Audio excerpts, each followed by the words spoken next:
நெல்லை மனோன்மணியம் சுந்தரனார் பல்கலைக்கழகத்தில் பட்டமளிப்பு விழா இன்று நடைபெறுகிறது. ஏற்கனவே பட்டமளிப்பு விழா துவங்கி இருக்க வேண்டும், ஆனால் இன்னும் காலதாமதமாகிறது. அரங்கத்துக்கு வெளியே இருக்கை ஒதுக்கீடு செய்யப்பட்டிருந்த நிலையிலும் ஏன் இன்னும் நிகழ்வானது துவங்கவில்லை என்ற கூடுதல் விவரங்களோடு செய்தியாளர் ராஜேஷ் இணைந்திருக்கிறார். ராஜேஷ், நிகழ்வு துவங்கியதிலிருந்தே ஒன்றன் பின் ஒன்றாக மாணவர்கள் மத்தியிலும் பெரும் சர்ச்சைகள் வெடித்துக் கொண்டே இருக்கிறது. விழாவானது 11 மணிக்கு துவங்கும் அப்படின்னு நீங்க முன்னாடி சொல்லியிருந்தீங்க. 11 மணியும் கடந்து விட்டது. இன்னும் ஏன் நிகழ்வானது துவங்காமல் இருக்கிறது? இன்னும் அங்கு என்ன சச்சரவு போய் கொண்டிருக்கிறது? அதாவது சுமார் 850 மாணவர்கள் பட்டமளிப்பு விழாவில் பங்கேற்பதற்காக வந்திருக்கக்கூடிய நிலையில 113 மாணவர்களுக்கு மட்டும்தான் பட்டமளிப்பு விழா வழங்கப்படும் என்று தெரிவிக்கப்பட்டது.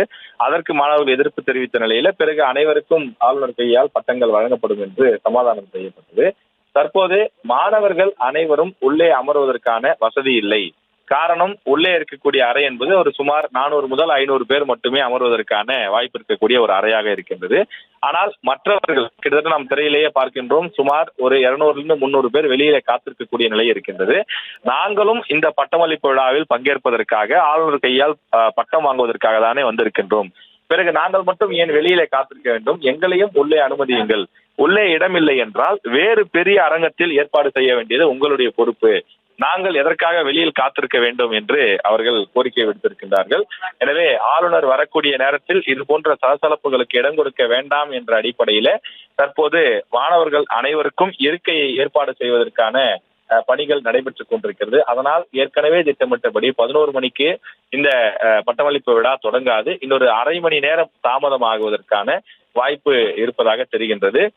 தொடர்ந்து இந்த பட்டமளிப்பு விழா தாமதமாக, அதாவது இந்த பட்டமளிப்பு விழா அறிவிக்கப்பட்டதிலிருந்தே சர்ச்சை மேல் சர்ச்சை தான் இருக்கின்றது. காரணம், முதலில் தமிழ்த்தாய் வாழ்த்து பாடப்பட வேண்டும் என்று அறிவிக்கப்பட்டிருந்தது. ஆனால் தமிழ்த்தாய் வாழ்த்து முதலில் பாடப்படாது, நம்முடைய தேசிய பாடல் தான் முதலில் பாடப்படும் என்றும், பிறகு தேசிய கீதம், அதன் பிறகு 3வதாக மாநில பாடல் பாடப்படும் என்றும் குறிப்பிட்டிருக்கிறார்கள். எனவே அங்கு தொடங்கிய சர்ச்சை தற்போது அனைவருக்கும் பட்டம் கொடுக்க வேண்டும், அதே போல அனைவரையும் உள்ளே அனுமதிக்க வேண்டும் என்று சர்ச்சை மேல் சர்ச்சையாக மனோன்மணியம் சுந்தரனார் பல்கலைக்கழகத்தினுடைய இந்த 33வது பட்டமளிப்பு விழா பெரும் சர்ச்சையாக மாறி இருக்கிறது. விவரங்களுக்கு நன்றி ராஜேஷ்.